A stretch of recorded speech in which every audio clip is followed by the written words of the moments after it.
Sun Risers Hyderabad జట్టు ఒకప్పుడు 150 లోపు పరుగులు చేసి చాలాసార్లు విజయాలు అందుకుంది. హైదరాబాద్ మ్యాచ్ వస్తుందంటే చాలా మంది టీవీ కూడా చూడరు. కానీ గత సంవత్సరం నుంచి కేవలం సన్ రైజర్స్ మ్యాచ్ ఉంటేనే చూస్తున్నారు. దీనికి ప్రధాన కారణం దూకుడు బ్యాటింగ్. పవర్ ప్లే లో 100 పరుగులు చేయడం, వచ్చిన బ్యాట్స్మెన్స్ వచ్చినట్టు ఫోర్స్, సిక్సర్లతో విరుచుకుపడడంతో హైదరాబాద్ జట్టు బ్రాండ్ వాల్యూ చాలా బాగా పెరిగింది. టాప్ 5 హైయెస్ట్ స్కోర్ లో చేసిన జట్లలో 4 స్థానాలు హైదరాబాద్ జట్టు పేరిట ఉంది. దీంతో మనం అర్థం చేసుకోవచ్చు హైదరాబాద్ జట్టు విధ్వంసం ఏ విధంగా ఉందో. దీంతో గత ఏడాది ఫైనల్ వరకు చేరిన జట్టు చివరి మెట్టుపై బోల్తా కొట్టింది. దీంతో ఈ సంవత్సరం ఈ జట్టుపై భారీ అంచనాలు ఏర్పడ్డాయి. దీనికి తగ్గట్టు రాజస్థాన్ తో జరిగిన మొదటి మ్యాచ్ లో 286 భారీ స్కోర్ చేసింది. ఆ తర్వాత జరిగిన లక్నో, ఢిల్లీతో జరిగిన మ్యాచ్లలో ఘోర పరాజయం పాలైంది. కానీ కొన్ని లోపాలు మాత్రం బయటపడ్డాయి. బ్యాటింగ్ లో టాప్ ఆర్డర్ రాణిస్తేనే స్కోర్ బోర్డు పరుగులు పెడుతుంది. జట్టులో స్టార్ బౌలర్లకు కుదవలేదు, కానీ స్థాయికి తగ్గట్టు ఆడడం లేదు అన్న విమర్శలు వస్తున్నాయి. ఇప్పటికే 3 మ్యాచ్లు మాత్రమే ఆడింది. కానీ రాబోయే మ్యాచ్లలో గెలవాలన్నా ఈ లోపాలను సరిదిద్దుకోవాలని విశ్లేషకులు అభిప్రాయపడుతున్నారు. సన్ రైజర్స్ హైదరాబాద్ ఆడిన మొదటి మ్యాచ్ లో ఓపెనర్లు ఇద్దరు రాణించడంతో భారీ స్కోర్ చేయడం సాధ్యమైంది. కానీ గత 2 మ్యాచ్లలో ఇద్దరు విఫలమయ్యారు. వీళ్ళ దూకుడికి కళ్ళం వేసే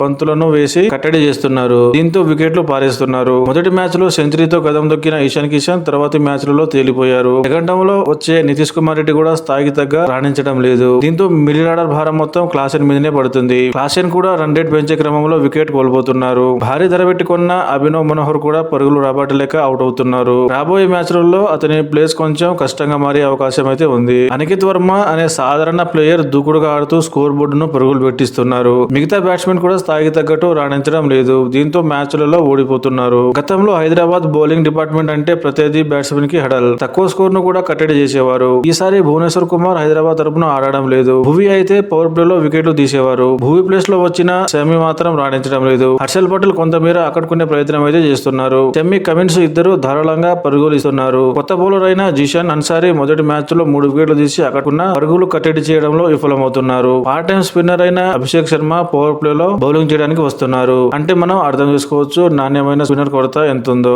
రాబోయే రోజుల్లో బౌలింగ్ విభాగం రాణించకపోతే మ్యాచ్లు గెలవడం కష్టం అవుతుంది. ఈ సంవత్సరం 300 పరుగులు చేయాలనే లక్ష్యంతో బరిలోకి దిగిన హైదరాబాద్ టీం మొదటి మ్యాచ్ లో 286 పరుగులు చేసింది. కానీ ఆ తర్వాత 2 మ్యాచ్లలో తేలిపోయింది. ప్రతి మ్యాచ్ లో దూకుడు బ్యాటింగ్ పనికిరాదు. ప్రతిసారి 250కి పైగా పరుగులు చేయడం ఎవరికి సాధ్యం కాదు. పిచ్ కి తగ్గట్టు ఆడడం అలవాటు చేసుకోవాలి. పవర్ ప్లే లో ఓపెనర్లు అవుట్ అయిన తర్వాత ఆచితూచి ఆడాలి. కానీ వచ్చిన వారందరూ భారీ షాట్లు ఆడడంతో వికెట్ కోల్పోతున్నారు. బ్యాటింగ్ కి అనుకూలించే పిచ్ పై దూకుడుగాడి బౌలింగ్ కు అనుకూలించే పిచ్లపై వికెట్లు కాపాడుకుంటే చివరి 5 ఓవర్లలో ధాటిగా ఆడవచ్చు. హైదరాబాద్ అభిమానులు అయితే ముందు మ్యాచ్లు గెలవడానికి ప్రయత్నం చేయాలి. తర్వాత 300 టార్గెట్ చూసుకోండి అని సోషల్ మీడియా ద్వారా తమ అభిప్రాయాలను పంచుకుంటున్నారు.